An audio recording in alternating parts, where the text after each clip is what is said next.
now. You get on the break. This gets this team going. He's not even looking at the. I think he was looking at Michael Jordan. I was thinking the same thing. Michael Jordan's a little left of that Charlotte bench. I think that was a look at Michael like, turn out the lights, my friend.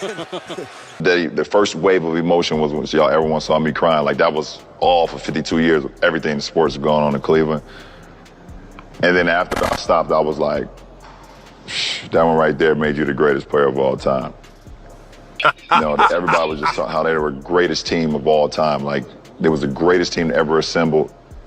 People always debated, who's the greatest player of all time? Dumb question. It should be, who's the greatest team of all time? There are so many teams to choose from. The 91 Chicago Bulls, sorry, Showtime. The 92 Bulls, back-to-back. 93 Bulls, first three-peat. 97 Bulls, even with the flu. 98 Bulls, no push-off.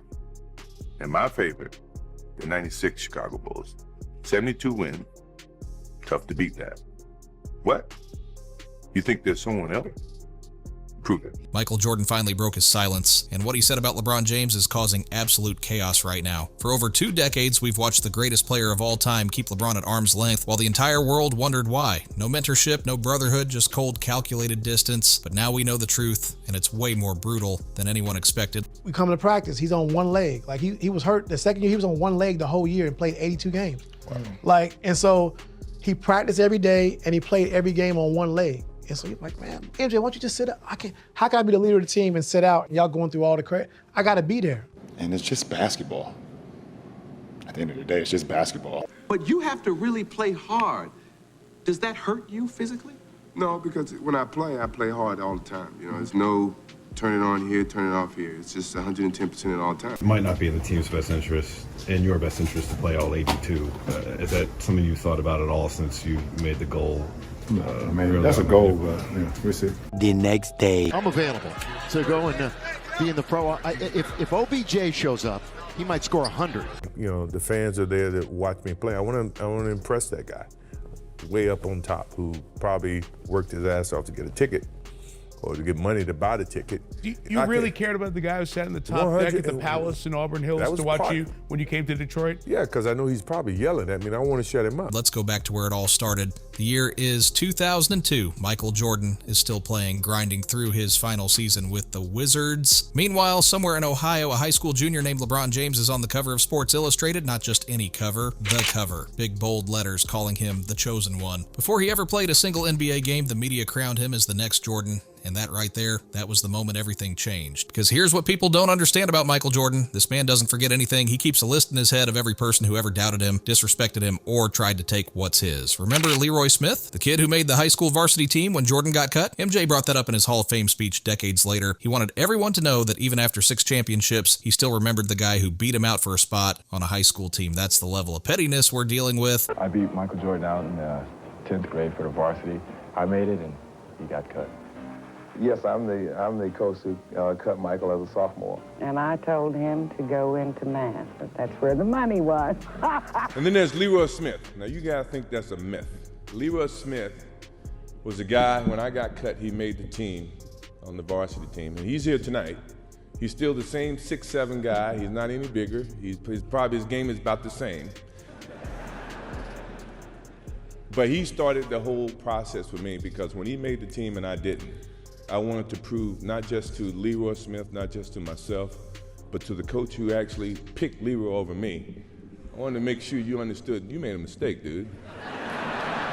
So imagine what went through Jordan's mind when he saw that magazine, a teenager getting called the next him before proving a single thing. To the rest of the world, it looked like respect. To Jordan, it was an attack, because MJ didn't get handed greatness. He fought for every piece of it. He got cut from his varsity team, went 3rd in the draft behind guys nobody remembers, and spent years getting destroyed by the Pistons before finally breaking through. Every championship, every trophy, every moment of glory, he earned it through blood, sweat, and pure destruction of anyone in his path. But LeBron, Nike threw $90 million at him before his first NBA game. High school games were on ESPN. Sold out arenas just to watch a teenager play basketball. The world gave him a crown before he he even stepped on the court, and to someone like Michael Jordan, that felt like disrespect, not to LeBron, but to everything MJ had built, because in Jordan's mind, you don't get to be called great until you prove it. And even then, you better hope he respects how you did it. What makes this even crazier is that LeBron grew up idolizing Jordan. He had MJ posters on his wall, wore his shoes, studied his games. LeBron wanted nothing more than to be like Mike, and you'd think that when LeBron made it to the NBA and started dominating, Jordan would embrace him, pass the torch, build that relationship, but it never happened. Even in 2025, LeBron admitted on the Pat McAfee show that he and Jordan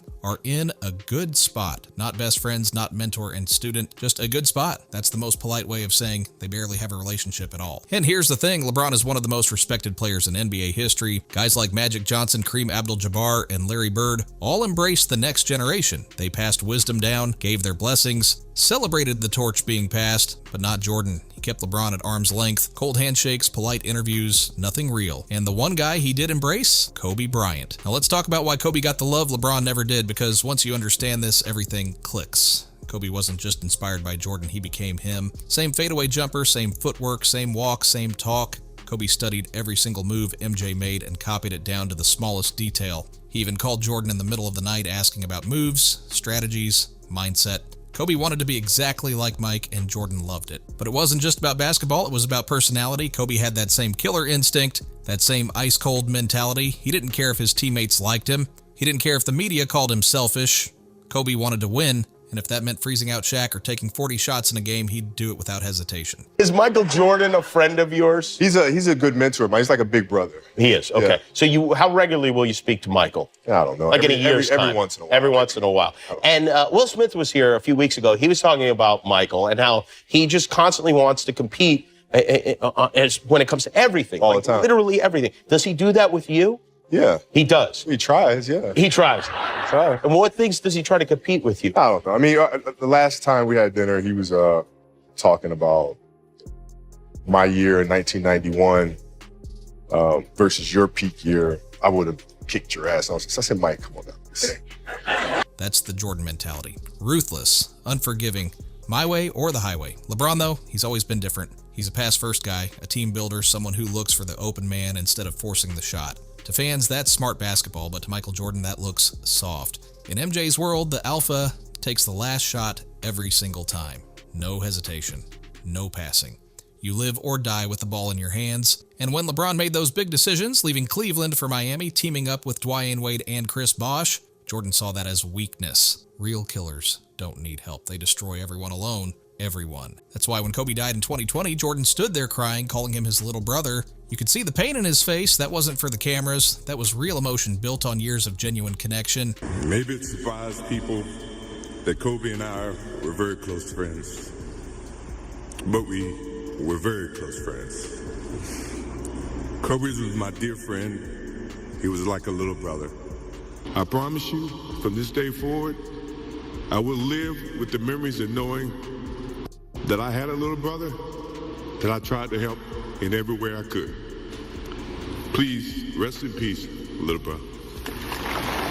Jordan loved Kobe like family, but with LeBron, there's nothing. No late night calls, no mentorship, no bond, just silence. And then things got even messier because once those Diddy rumors started spreading, everything about LeBron's image got questioned. You probably saw that clip. LeBron on Instagram Live with Diddy, laughing and saying, "Ain't no party like a Diddy party." At the time, it seemed harmless. Just two successful guys joking around. But after all the legal drama, lawsuits, and accusations that came out in 2024 and 2025, that clip aged like milk left in the sun. Fans weren't just debating basketball stats anymore. They were questioning LeBron's choices, his circle, his image. Now, to be clear, LeBron hasn't been accused of anything. But to someone like Jordan, a man who built his entire empire on control, discipline, and a spotless public image, even being associated with controversy is a problem. MJ spent his career avoiding drama. He didn't speak on politics, didn't get involved in off-court mess, and kept his brand squeaky clean. That's how he built Air Jordan into a billion-dollar empire that still dominates decades after he retired. But LeBron operates differently. He's vocal about social issues, builds friendships across rival teams,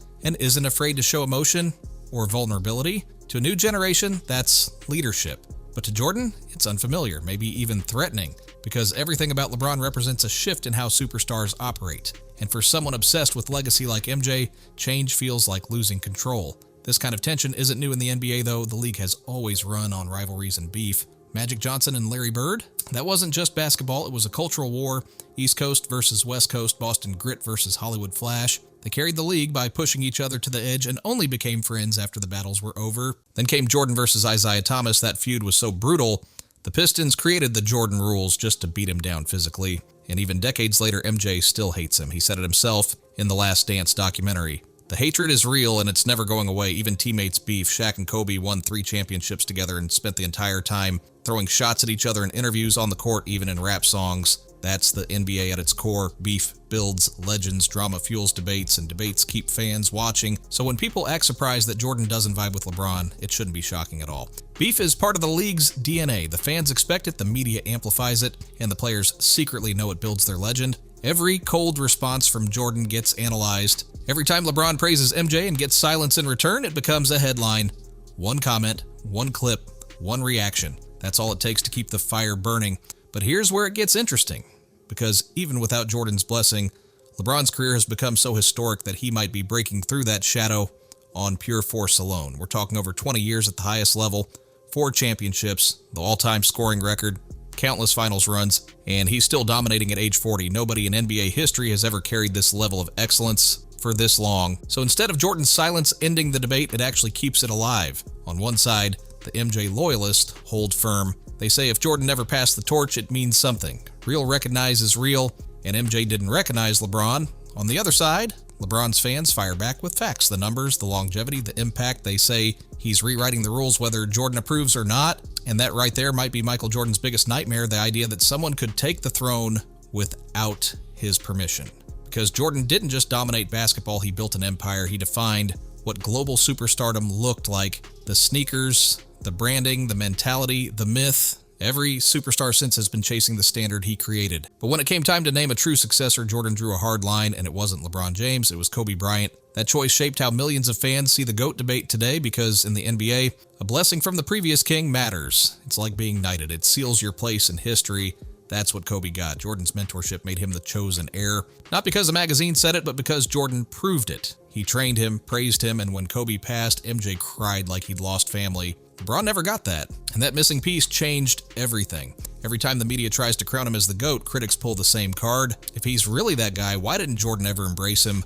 Why didn't the greatest player of all time give him the nod? But maybe that's exactly what makes this debate so fascinating, because LeBron spent his whole career living under the shadow of Jordan's cold silence. He grew up idolizing this man, wanted nothing more than his approval, and never got it. Yet somehow he still became one of the greatest players to ever touch a basketball. He broke records, won championships, and dominated the league for 2 decades without Michael Jordan's permission, and maybe, just maybe, that makes his legacy even more powerful. Because he didn't need the throne handed to him, he built his own. So here's the question that will never die. Is Michael Jordan the greatest because he went 6 for 6 in the finals and crushed everyone in his path? Or is LeBron the greatest because he carried teams to 10 finals, broke every longevity record, and dominated longer than anyone in history? The truth is, it depends on what you value, and that's exactly why this debate will rage on forever. Because it was never just about basketball, it's about pride, power, legacy, and the one thing Michael Jordan refused to give LeBron James: validation. And without that blessing, the conversation never ends. The throne stays contested and the game keeps winning. So what do you think? Is MJ still the GOAT because of his perfect finals record and killer mentality? Or has LeBron done enough to take the crown on his own terms? Drop your take in the comments below. And if you made it this far, hit that like button and subscribe, because trust me, this story is far from over. The GOAT debate lives on, and we're here for every second of it.